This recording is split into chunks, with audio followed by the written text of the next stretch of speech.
anyway, I'm glad to see that the people who were flying yesterday made it home. So anyway, good morning from Monterey.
So anyway,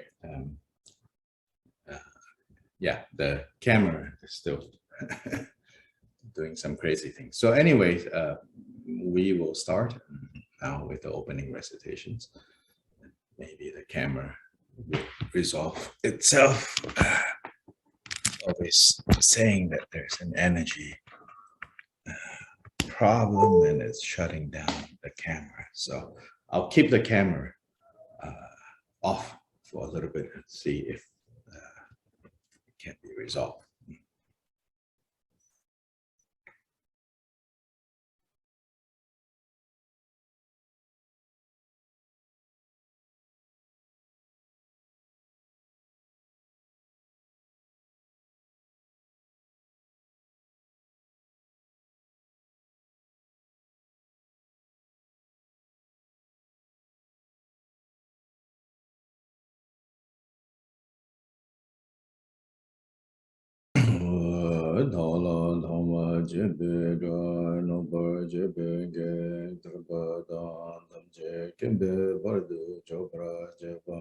Tam jege su jebe ma nang ka dang nyam pe sen jen tam je dewa tam den dung ya tam de ne de la na me pa ya da para so pe chan chu ren po je dom pra cha la jebe da no pa jebe ge tarba dan tam je gembe bardu jobra jeba tam je ge so jebe ma nam ka dan gambe sanjen tam je de wa dan de du ya dan de ne du la na be pa ya da pra so be jan ju rum po je dom pra ja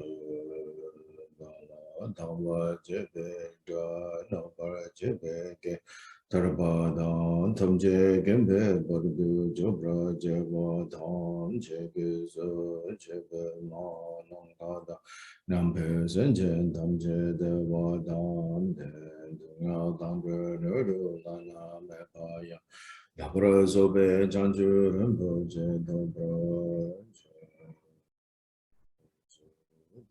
Sama Kiki Bardu Langa Yisum Geba Lampu Shi Bardu Langa Yisum Geba Lampu Dreme Sunde Neman Santa Samgi Bardu Langa Yisum Geba Lampu Sanje Chodan Soki Chonam La Chanju Bardu Dane Kapsa Dāki jinsu gebe sonam ki rola penche sangye rupra shu sanje chodam sangye chodam la sanchu bardu dhani kyabzu che dāki jinsu gebe sonam ki rola penche sangye rupra shu sanje chodam sangye chodam la sanchu bardu dhani kyabzu che dāki jinsu gebe sonam ki Rola Penche Sanche Drupa Kada Nampe Sanche Tamche Dewada Dewen Gendan Dembra Gurje Tunyadan Dunya Gurdan Drava Gurje Tunya Mepe Dewada Me Brava Juje Nirin Chada Nidan Drava Tanyan La Nebra Gurje Kada Nampe Sanche Tamche Dewada Dewen Gendan Dembra Gurje Tunyadan Dunya Gurdan Drava Gurje Dunya mebe deva dhame deva gunje nede chada neda deva tanyang la nebra gunje kada nyambe senje tamje deva dewe gundan debra gunje dunya dan dunya gi gundan deva gunje Dunya mebe deva dhame deva gunje nede chada neda deva Tanyang la nebra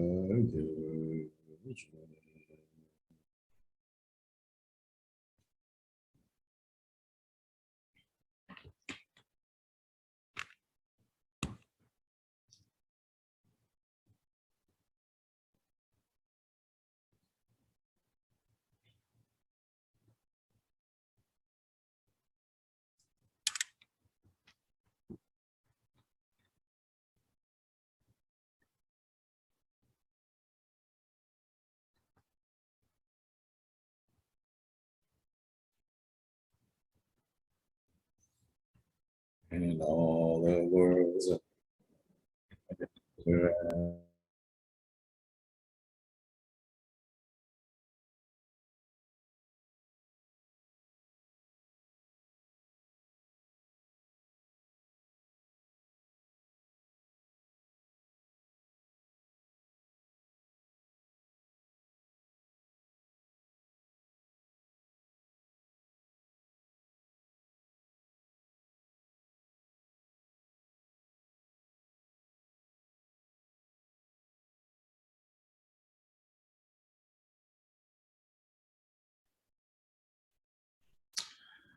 in each atom of Buddhas, numberless as atoms, all in the midst of the airs of the Buddhas.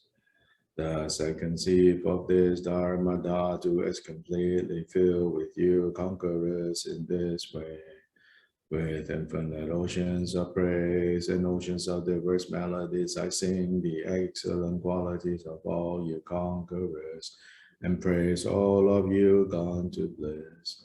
With the best flowers, best garlands, best music, ointments, and excellent parasols, finest lamps, superior incense, I offer to you, conquerors. With excellent garments and best fragrances and sandalwood powder, keep high as Mount Meru. All wondrous offerings perfectly arranged, I offer to you, conquerors. These vast and equal offerings to each and every one of you, conquerors. With the power of conviction and noble deeds, I prostrate and offer to all you, conquerors. All the harmful deeds that I have done with my body, speech, and mind, under the power of desire, hatred, and ignorance, I confess each and every one of them. I rejoice in all the meritorious deeds of all conquerors in the 10 directions and the heirs of the Buddhas. Solitary realizers here are still in training and beyond, and all wandering beings. You who are lamps of the worlds of the 10 directions, who have unobstructedly attained Buddha through the stages of Bodhi. All you who are my protectors, please turn the unexhaled wheel of Dharma. With palms together, I earnestly beseech you who may intend to manifest final nirvana. Please remain for as many eons as there are atoms in the world, for the happiness and well-being of all wandering beings. Whatever slight virtue that may have been gathered through prostrating, offering, confessing, rejoicing, requesting, and beseeching, I now dedicate to complete Bodhi.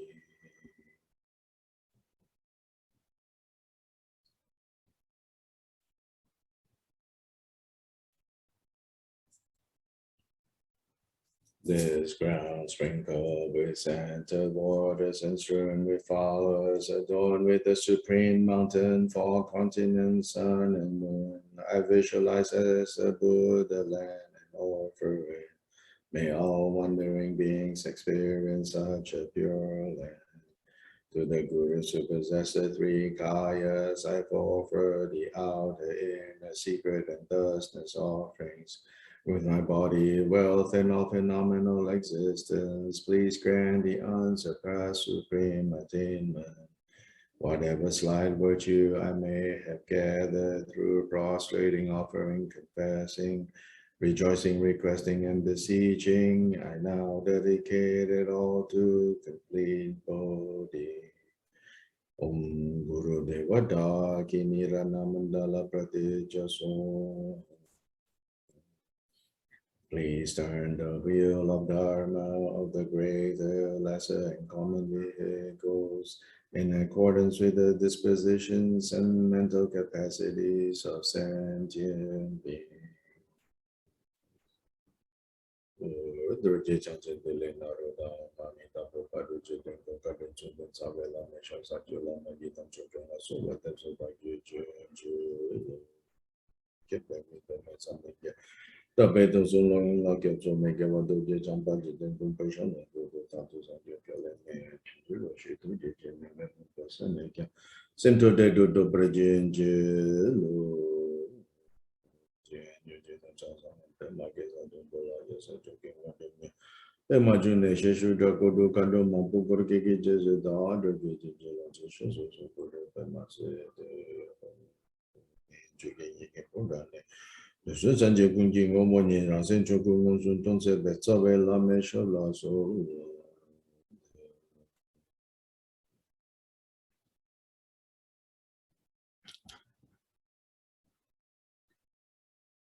Let's see.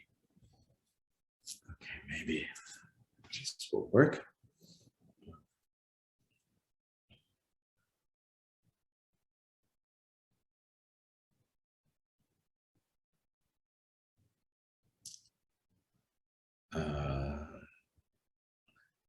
Before we start, Bodhicharyavatara today, just wanted to quickly share with everyone one of the observations that I have noticed, one of the observations that, so I've gone to basically 4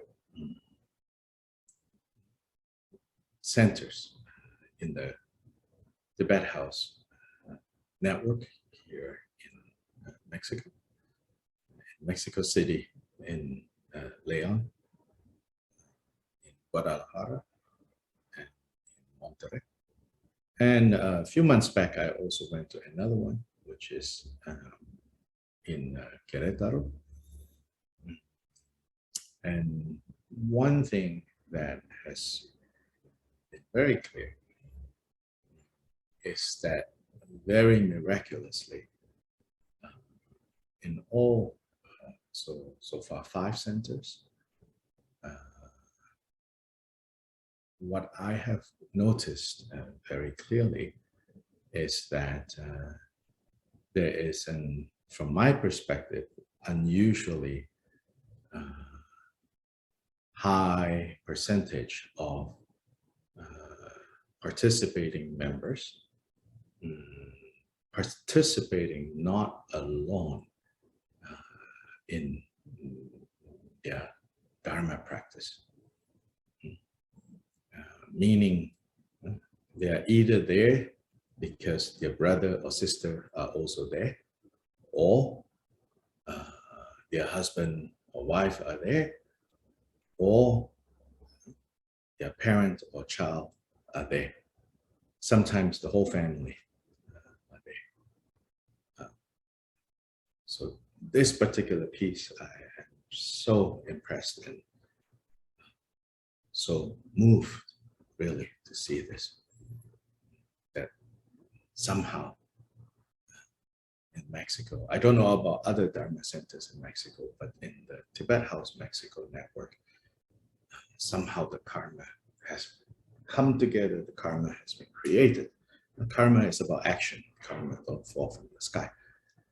So somehow the karma has been created now, created in past lives, so that the Dharma participation here always involves family, it seems. I'm not saying everyone who is involved at the center, but very high percentage of that. And that gives me a lot of hope, a lot of really admiration for the circumstances that they have here. When I pointed this out to them, they say, oh, you know, we Mexicans are very family oriented. And I said, so is the rest of Latin America, South Central America, but other places in South Central America, there's a little bit of that going on, but by and large, not to the degree that I'm seeing here. So I really rejoice in this, make aspirations that elsewhere, maybe not this lifetime, but we have to think in bigger terms, that elsewhere in the Americas, this can also, the karma can also be created for this. Just wanted to share with all of you.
Just wanted to point out,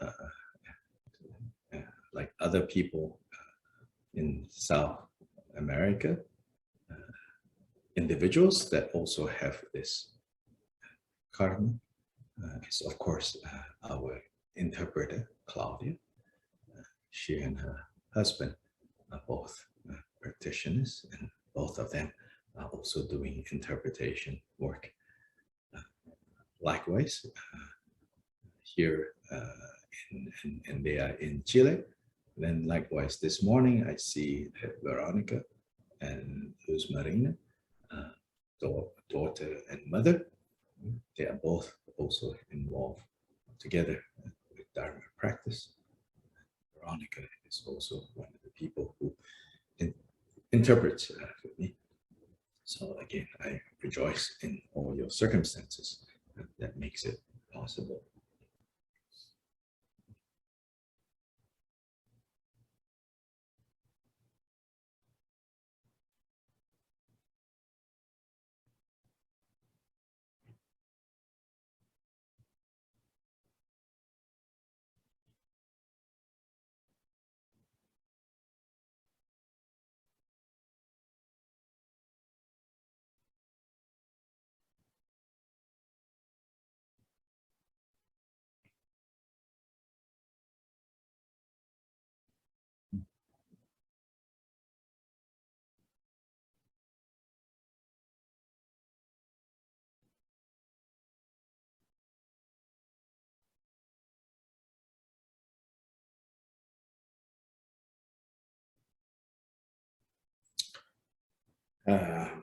Which then, of course, the other side of this, then, while rejoicing and really in what I'm seeing here in Mexico, it then also reminds me of how hard it is for other places, like in the US, where those of you who are involved in the Dharma, how hard it is for you that often you are the only one in your family have interest. And so it's really not easy. So there's also, I admire how, despite the difficulties of you are involved in Dharma, family, probably not understanding what in the world you are doing, and nonetheless, you have persevered. And with this, I want to give one suggestion, which is we don't want to convert family members, but we also don't want to be so private about our Dharma practice that even if they are curious, they have no way of kind of coming in and satisfying their curiosity, and perhaps through that become involved. So don't be so private, about your Dharma practice.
And also be careful not to make your Dharma practice such a big deal that it scares them away. I know this is one problem. They even if they are interested and they're curious, but they see that, oh my gosh, they have to work so hard as Dharma practitioner, and it freaks them out. So you should, if you are not the lazy type, you should pretend to be lazy, with your Dharma practice in front of your family members, so that you don't scare them away and make them think that, oh, it's impossible to practice Dharma. Look at mom, look at dad. So don't make Dharma practice such a big deal, especially on the outside. We can always practice inside. So on the one hand, don't be so private about your Dharma practice so that you leave some doors, some windows for them to look in and for them to ask you, what is this? So on the one hand. On the other hand, keep the scary things, like discipline, like spending a lot of time, and keep that secret from them a little bit. Don't scare them away.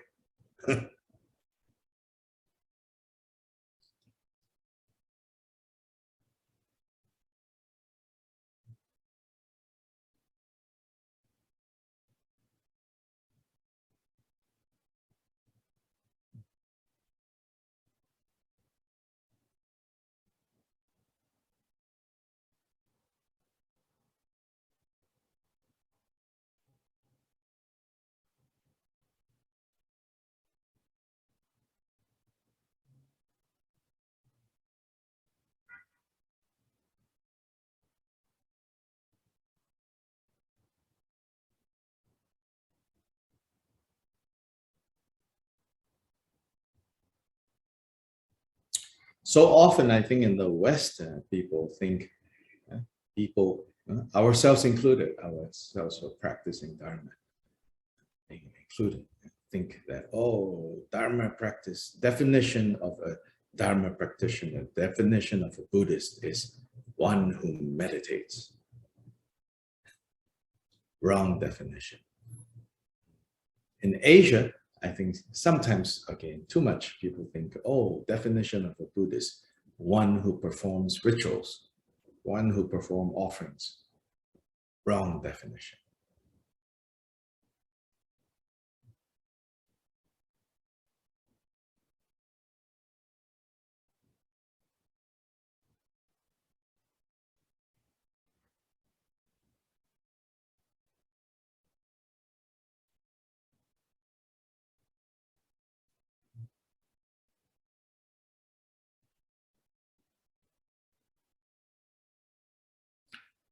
Yeah, so in the US where I live,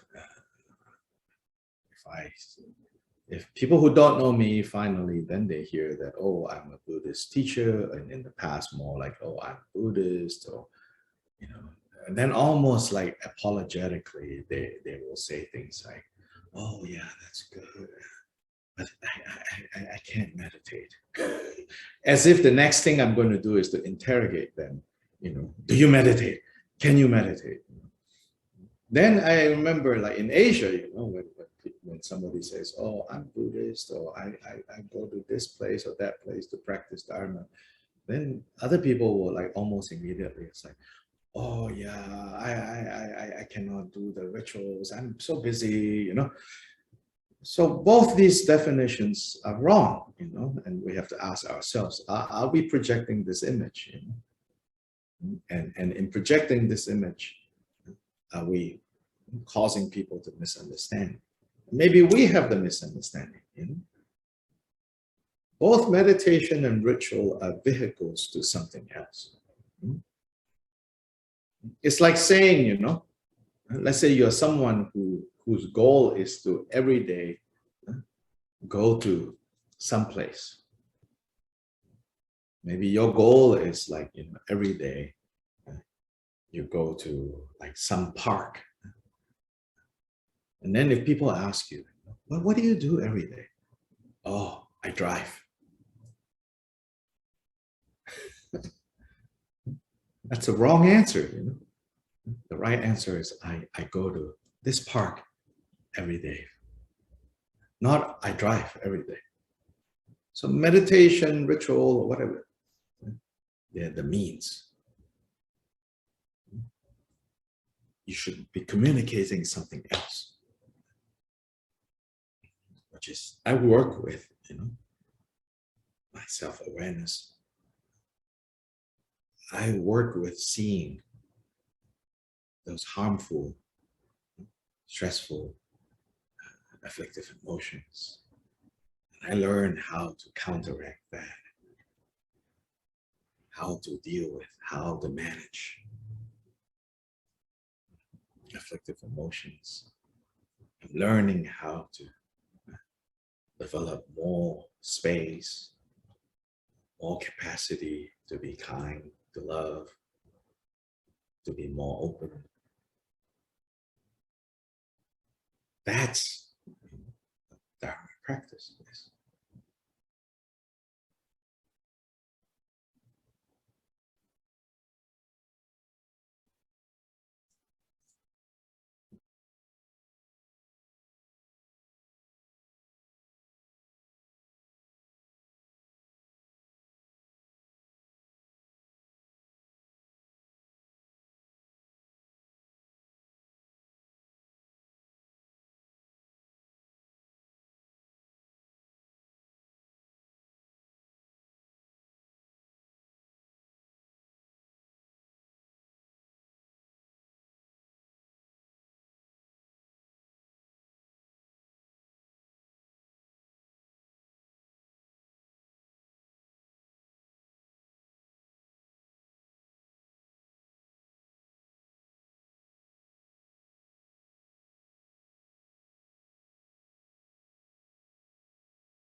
Anyway, back to Shantideva. We are at verse 109, 110. I said that today we will look at 110. So again, 109. I'm just going to read now, 109, 110, 109. But when you say the process of analysis is made in turn the object of our scrutiny, this investigation likewise may be analyzed, and thus we find an infinite regress. Then Shantideva responds, if phenomena are truly analyzed, no basis for analysis remains. And when the object is removed, the subject too subsides. That indeed is said to be nirvana. So basically here, the pretend other position is trying to make a problem, maybe a logical problem, but maybe a philosophical, logical problem, or maybe even a practical problem by saying, you guys prize this thing called analysis. Right? Now here we have the footnote to say analysis. We're not talking about like, oh, look at this book, then look at this book, then look at this book, look at this book, look at this book. Here we're talking about a process of contemplating practice in investigating who is this I? you know. On what basis are we claiming? On what basis are we operating under when we say I this, I that, this is that, I'm so sad, I'm so happy. Even without analyzing what is happiness, what is sadness, what is satisfaction, what is frustration. Even when you leave all that behind, this I, that we're so invested in, that kind of analysis, to analyze. Because in Shantideva's tradition, like this kind of analysis can give rise to what we call wisdom, we call understanding. So now this opponent say, well, so if you analyze, then you can say, like, okay, if you say there's no I, who is analyzing? Say, oh, well, it's a confusion. It's an I that is produced by confusion that is analyzing. Then you say, oh, so who then understands that it's an I produced by confusion that is having understanding now? Oh, it's an I that is produced by confusion. So this infinite regress. Then it says, it'll just keep going, and there will be no end to this. That you have to keep going, back and back and back and back. Then there's no end to this. In other words, if there's no end to this analysis, then there's no end to samsara. Yeah, so that's the objection raised.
So you could say that it's a philosophical objection or theoretical objection, because this person is this opponent is saying your method, right? Your method for solving this problem already implies that this will be an endless process, because you have to keep going back, keep going back, keep going back, keep going back. So that's, like, you could say that the theoretical objection. And Shantideva's response to that, I think, is like, you are just speculating, But there is a practical aspect to this objection, which is like, if you are really, if you're not like just being philosophical, being just wanting to argue, so to say, but that you actually do this analysis, then you might feel like, wait, do I really have to keep going back and back and back and back? And that might seem like it's endless. The answer is in 110. The answer in 110 in part is saying, don't worry, you don't have to keep going backward and back and back and who is it, who is it, who is it, who is it, to just keep going endlessly backwards. Because it is not as if Shantideva, Nagarjuna, the Buddha is not saying that you have to go 72 billion steps backwards and you will finally find the true I. No, this analysis is not done on the basis of you will finally find a true I if you go 72.734 billion steps back, but rather that each of us, you, me, have to analyze differently how far back. And how far back do we need to go? Or how much analysis do we need to go? As much as far back as when?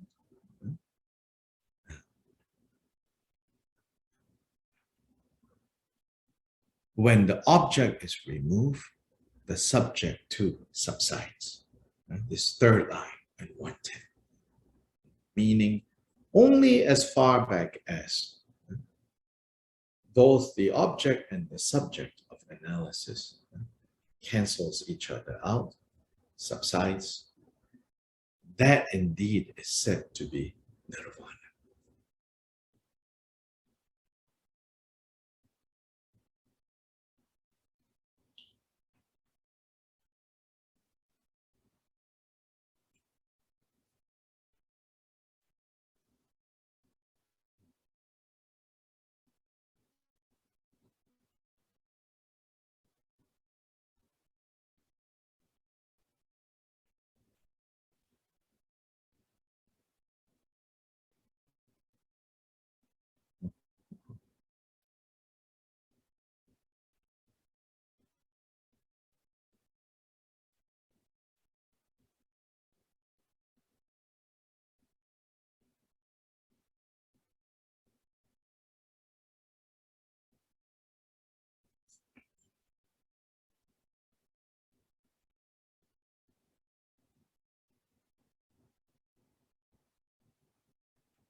So 110 at the beginning, Shantideva says, if phenomena are truly analyzed, meaning if you engage in a skillful, correct way of contemplating, of analyzing,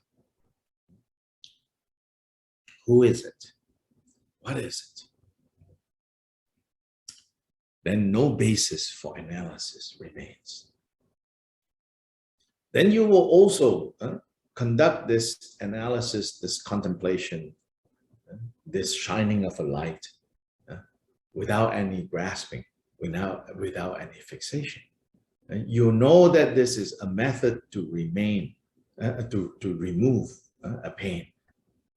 Often it's the analogy of like, using a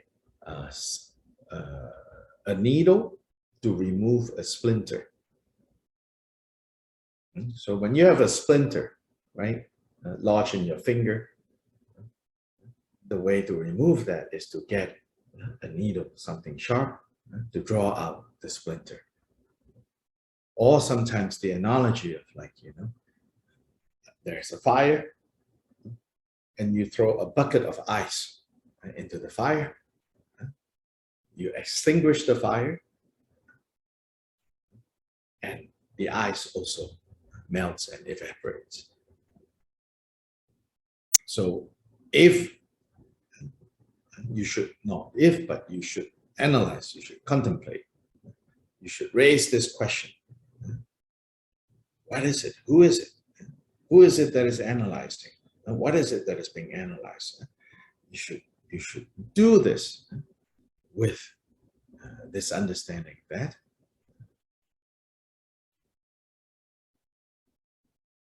it is not to be done with grasping and fixation, like something is actually going to be found, but simply done, not simply, but specifically done for dispelling confusion and the suffering that arises from confusion.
I'm going to read from Khenpo Kunpel, his commentary on verse 110. It says, Shantideva says that when phenomena are investigated and are found to be without true existence, permanent existence, solid existence, self-existence, and so that's what that phrase true existence means, that things exist in and of themselves by their own power, standing out there alone.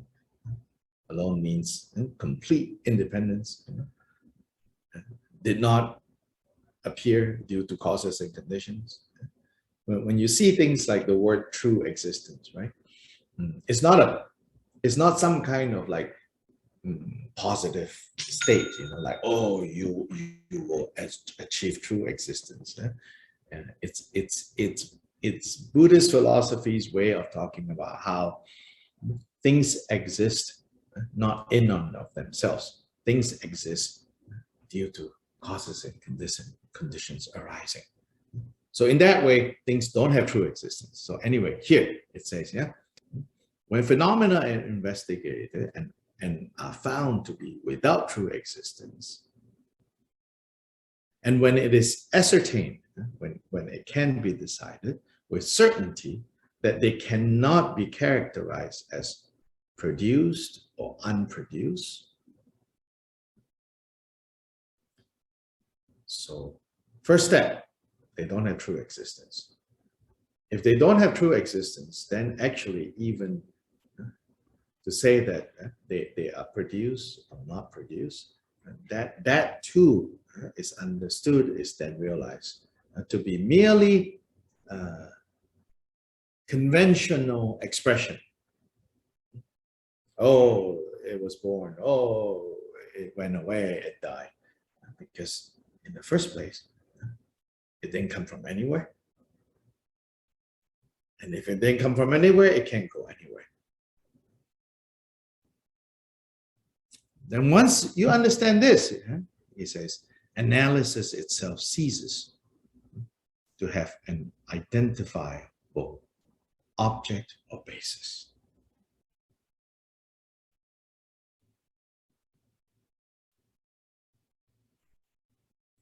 Don't worry, I will explain more these 3 steps going on here.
So these 3 steps here, the first is when phenomena are investigated and found to be without true existence. So that's the first. And that I think, I think you probably understand, at least roughly understand what that is referring to. So when phenomena, when experiences, when whatever turns up, that's phenomena.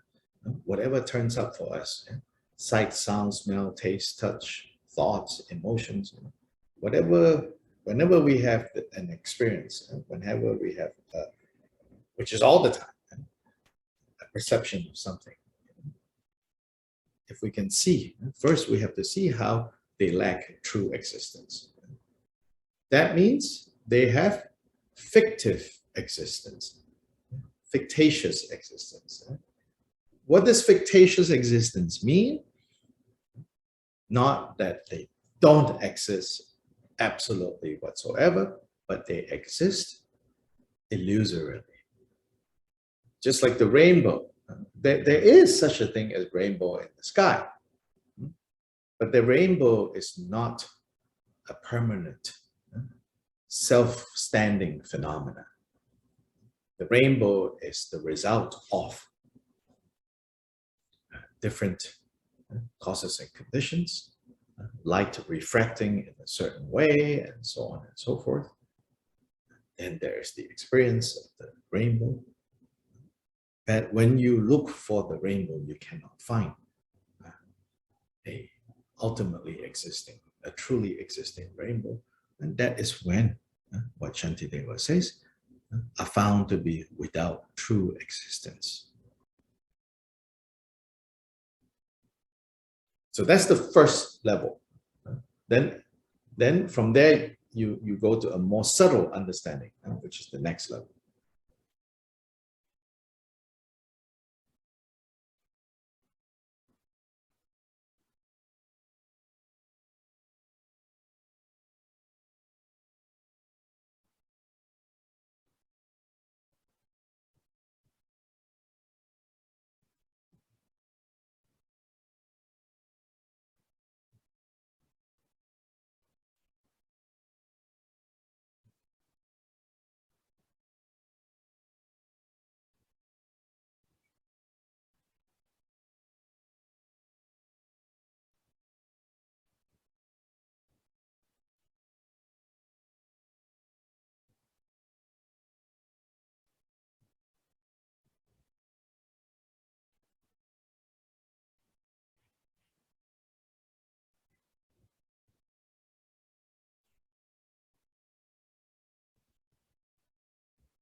The next level is, he said, Khenpo Kumpel explained, the next level is, and from there, and when it is also ascertained with certainty that phenomena cannot be characterized as produced or unproduced. So not only, so the first level of analysis, investigation, contemplation reveals to us that, basically reveals to us that, what you see is not what is. What you see to be so solid isn't as solid as you think it is. What you see is not what you get. Then the next level of analysis will lead you to even question, was it there at all? And so then you might say, wait, are you now going to nihilism to say, like even the rainbow is not there, absolutely not there, right? No, it's not saying that. It's saying, can you also see that a rainbow is only seen as a rainbow if you stand far back enough, right? And to have a generalized kind of experience of a rainbow. If you really zoom in, right, into where these water particles and light is refracting into these colors, right? You don't have a rainbow. If you go into the zoom into the minute details, just like a painting like this, right? Only if you stand far back enough, right? A foot, 2 feet, you see like a painting. But when you zoom into, now even the round yellow shape cannot be found. You have dots and dots and dots and dots and dots and dots of yellow pigment. And then you zoom further into that. Dots and dots and dots and dots. Then atomic dots and dots and dots and dots. So then,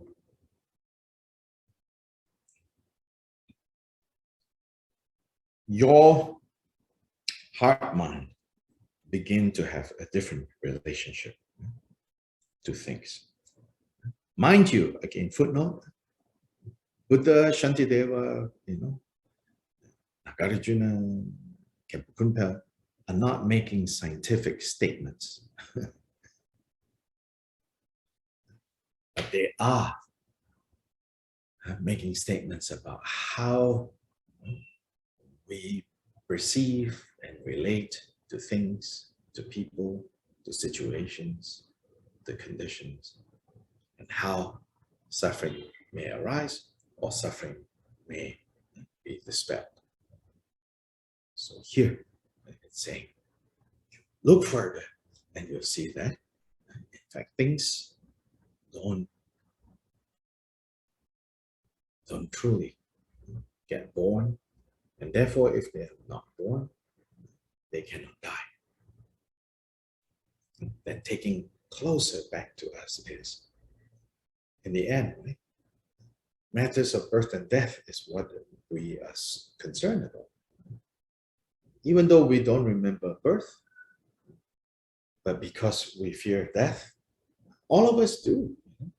In theory, we're like, oh no, I don't, but then when that reality comes, right? So this is ultimately related to these two big reference points, birth and death. See the illusory nature of both.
Yes, please go ahead with the question, a comment.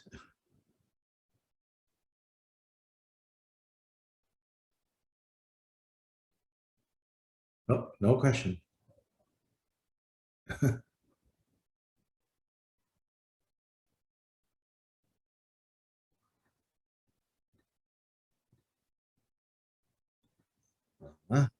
So,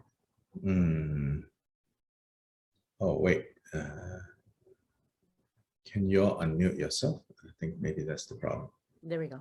Okay, yes. There we go. Can you give us an example of how to analyze produced and unproduced? Just walk us through an analysis. So the unproduced part, that means Ding can't die, right? That's the consequence of seeing how things did not truly arise in the first place. So it's looking at how, an example, the usual example given is in a dream, right?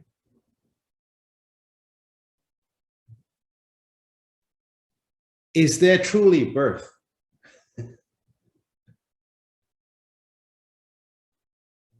Like you find yourself in a dream,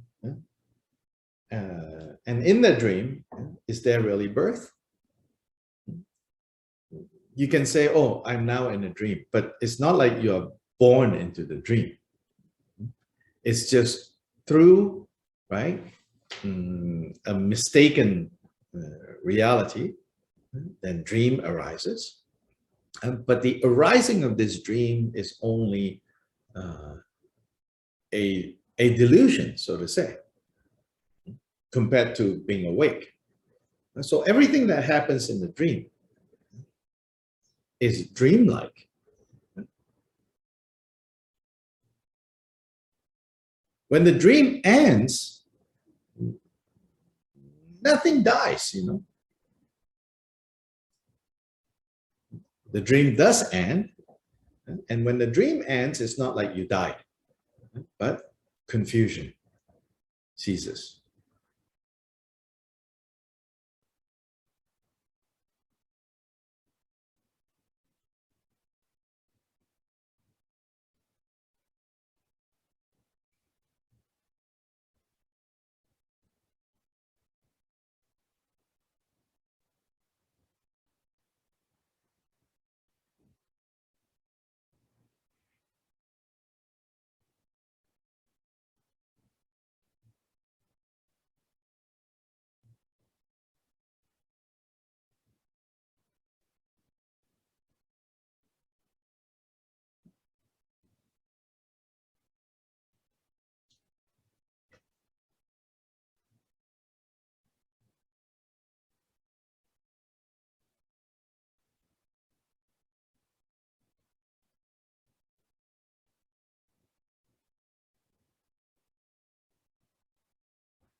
There's a book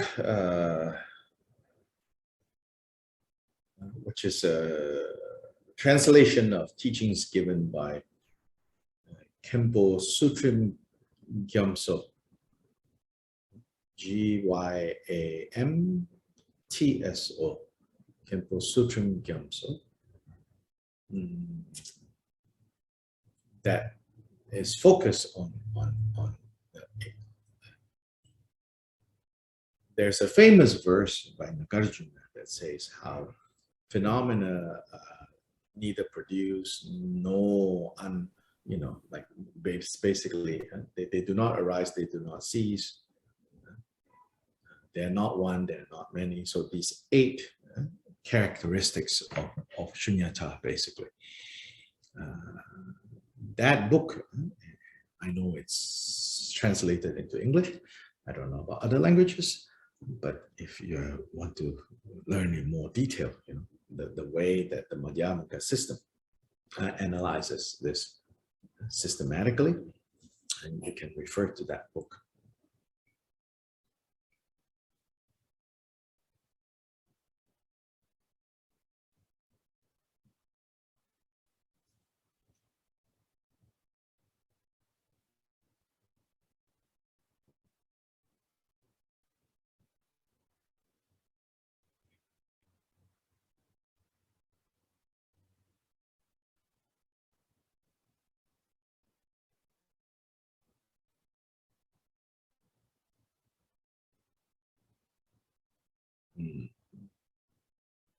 It's called the Sun of Wisdom. Yeah, teachings on Nagarjuna's fundamental wisdom. It's called the Sun of Wisdom by Khenpo Sutrim Gyamso.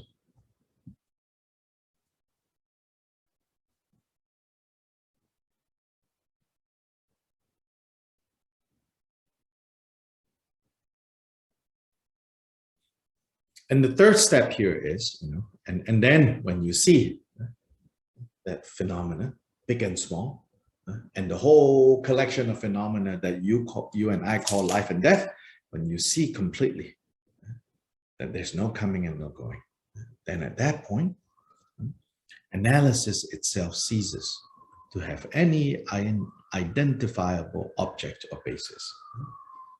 Meaning now the tool that we use to get to this realization, that tool itself falls away.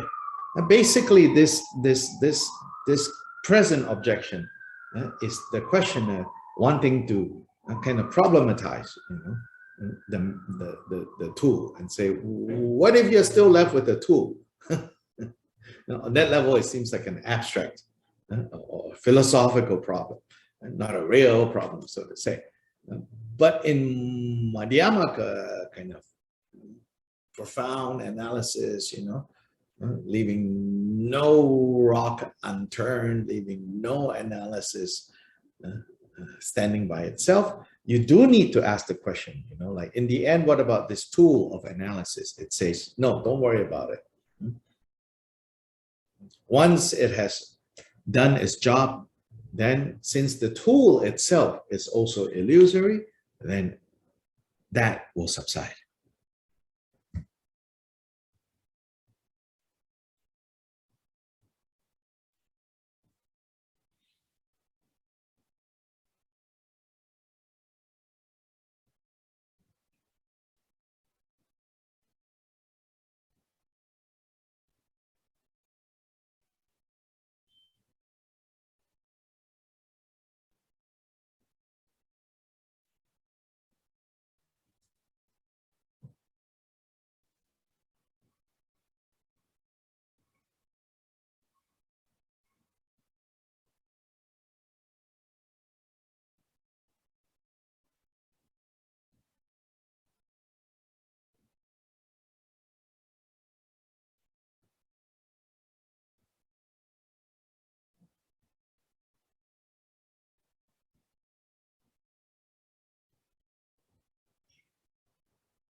When there is no longer any object or basis to act as a target, no analyzing subject will arise to focus on it. So now, when the object falls away, then the subject, the one analyzing, also falls away.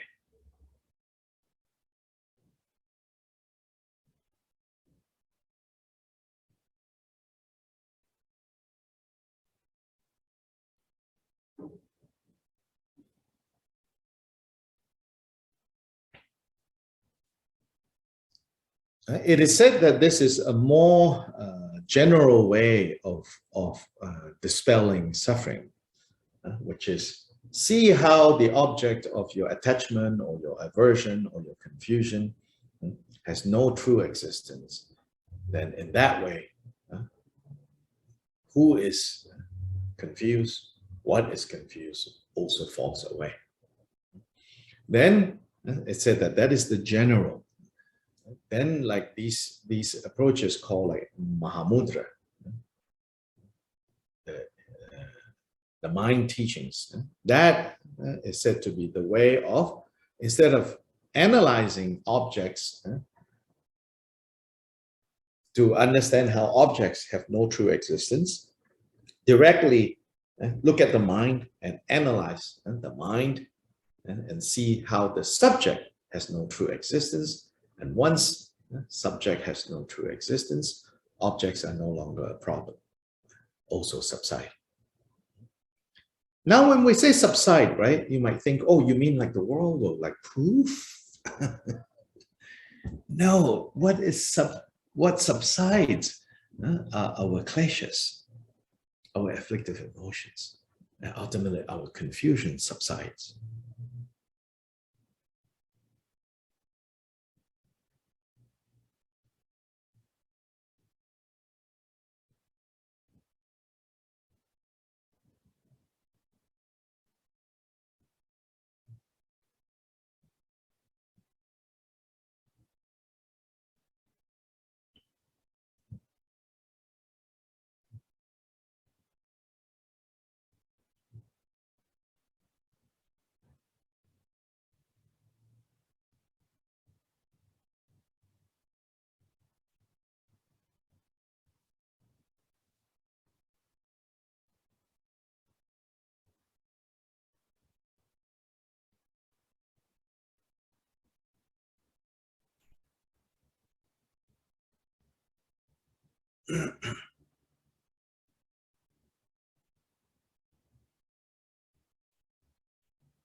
And it says all concepts are stilled and the analysis itself subsides like ripples on water.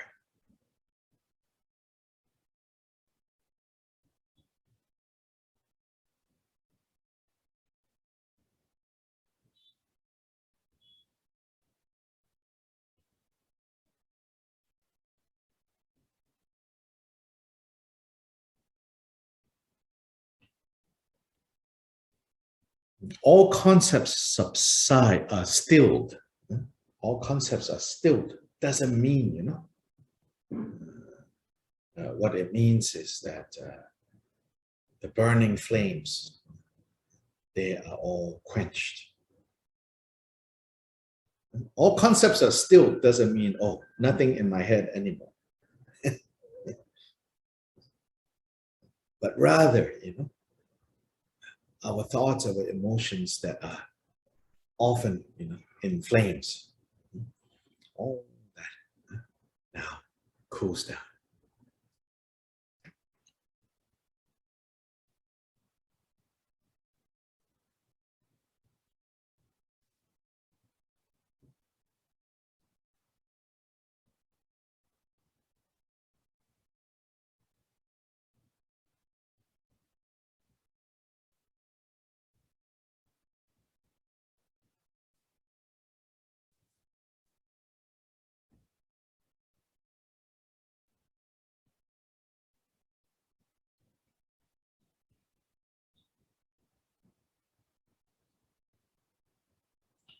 This is called the natural nirvana in the state of dharmata, in the state of suchness, the essence of reality, the natural nirvana.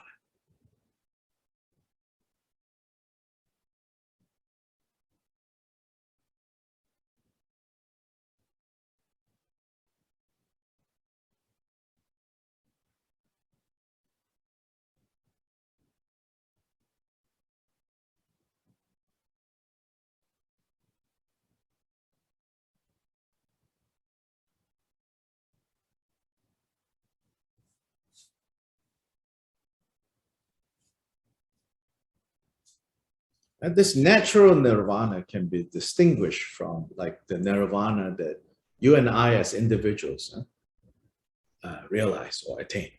Natural nirvana means like, regardless of whether you realize it or not, I realize it or not, things are exactly like that. So all our big hoo-ha is just due to our confusion.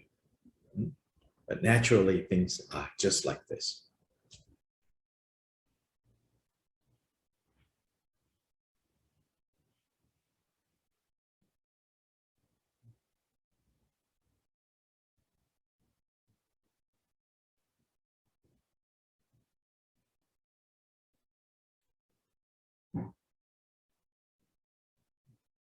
And as long as we are still under the power of confusion, then the task of achieving nirvana as a goal has to be a priority.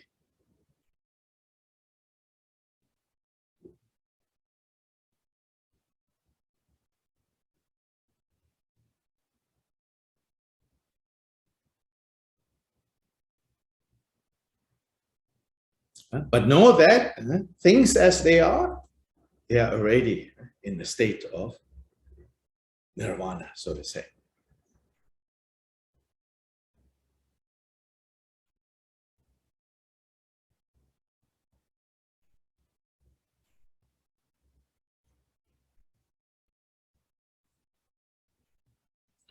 Express this a little differently, whether you and I understand or not, realize or not that this is a dream, the dream itself is illusory.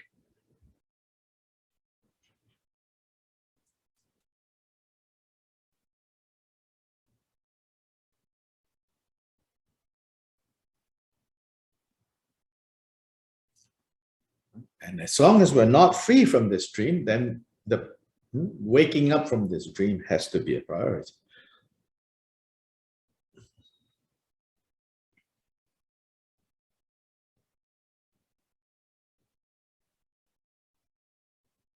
Yes, go ahead, Judy.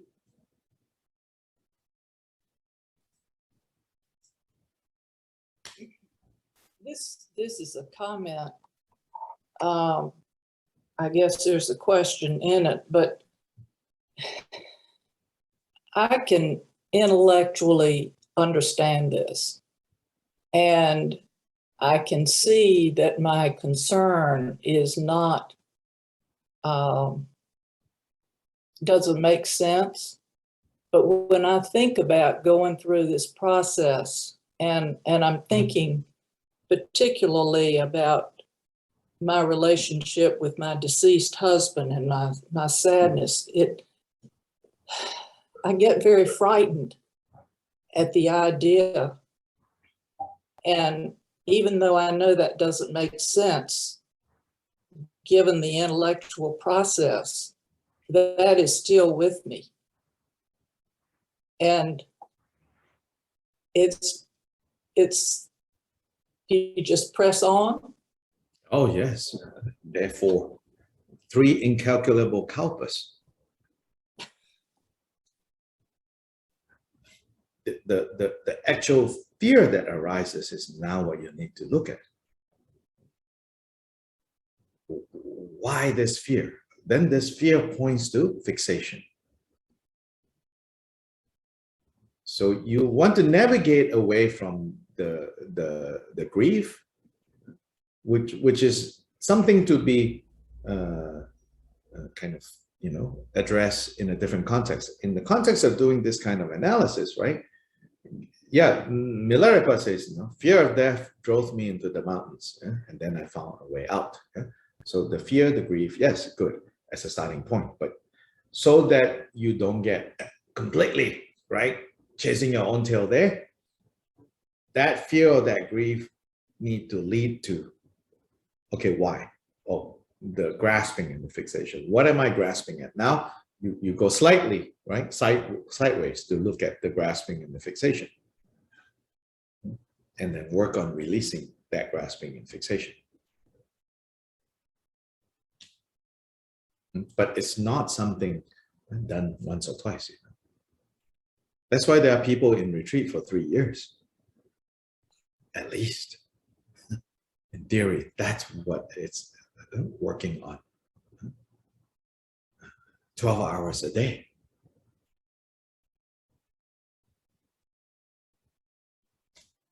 Thank you. Mm-hmm.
Yeah, so it's we all go through all of this, you know, varying degrees, different contexts, different times. Suffering arises. Suffering arises very strongly, sometimes not so strongly. Again and again and again, you know, those places where it arises, we want to look at.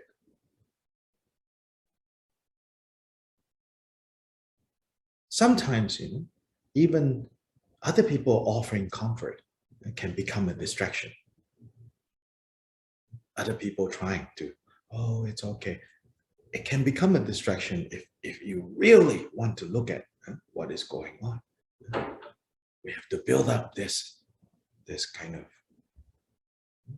not like blind strength, you know, a strength that comes from understanding, like this is, you know, this is what's going on. So like with painful and hard situations, first thing we have to do is space.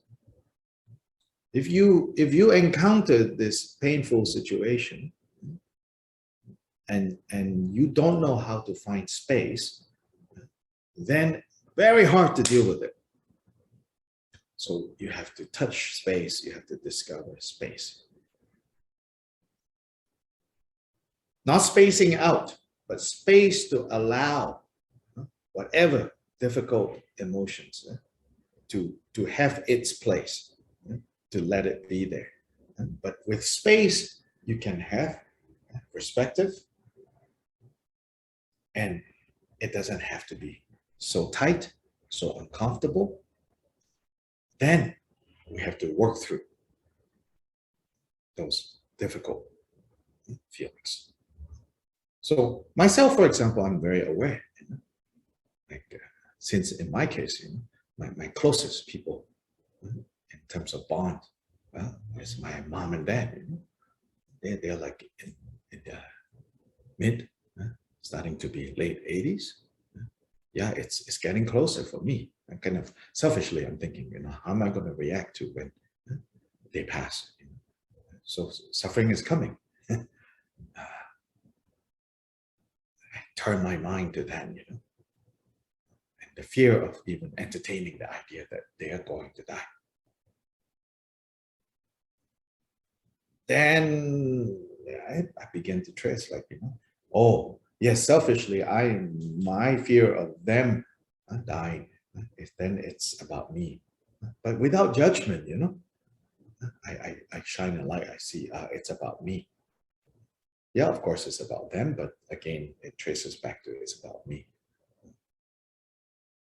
So then we begin to kind of see clearer and clearer, seeing clearly and dropping judgment, seeing clearly and dropping judgment. These are like left foot, right foot, left foot, right foot.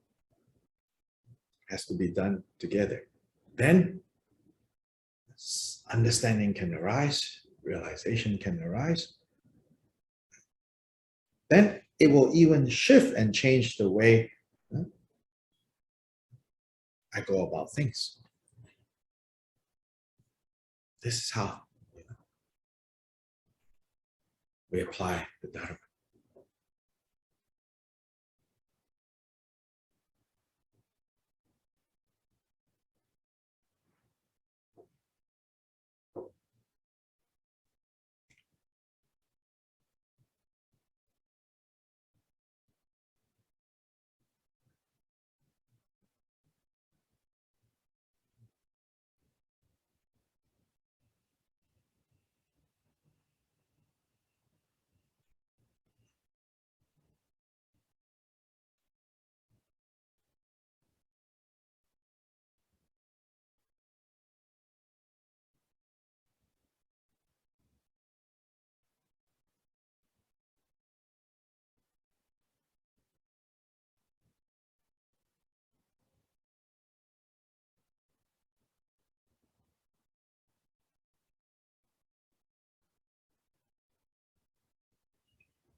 So we have to end here today. Claudia kindly agreed to do the interpretation because Antonio this morning isn't able to do it. So, and Claudia has a meeting coming up anyway with 10.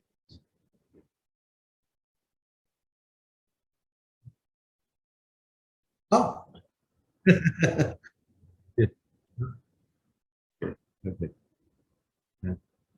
Okay. Anyway, we reached at a good stopping point too, before starting the next verse. So looking forward, thank you. Looking forward to the next few verses, there it is talking about true existence. So we'll learn a little bit more about this technical term, true existence, and refuting true existence.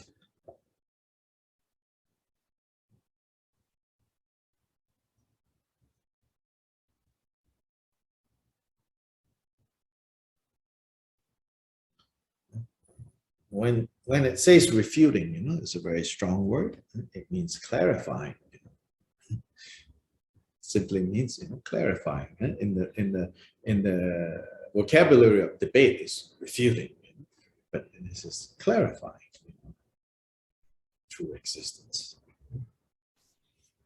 Because we believe in true existence, then all the implications of that belief is what ties us up. And so if we don't want to be tied up, then we need to understand the problems of walking around all our lives committed to true existence.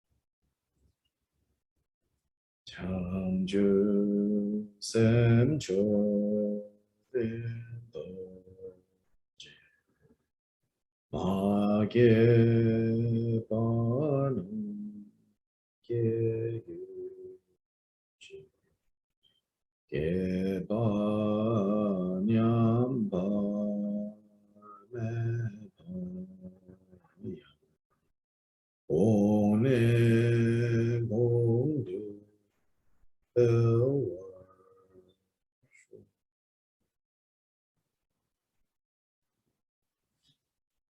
Please remember, bodhicitta is not just love and compassion. Bodhicitta is also clear seeing. So all aspects of clear seeing, of love and compassion coming together, that is bodhicitta.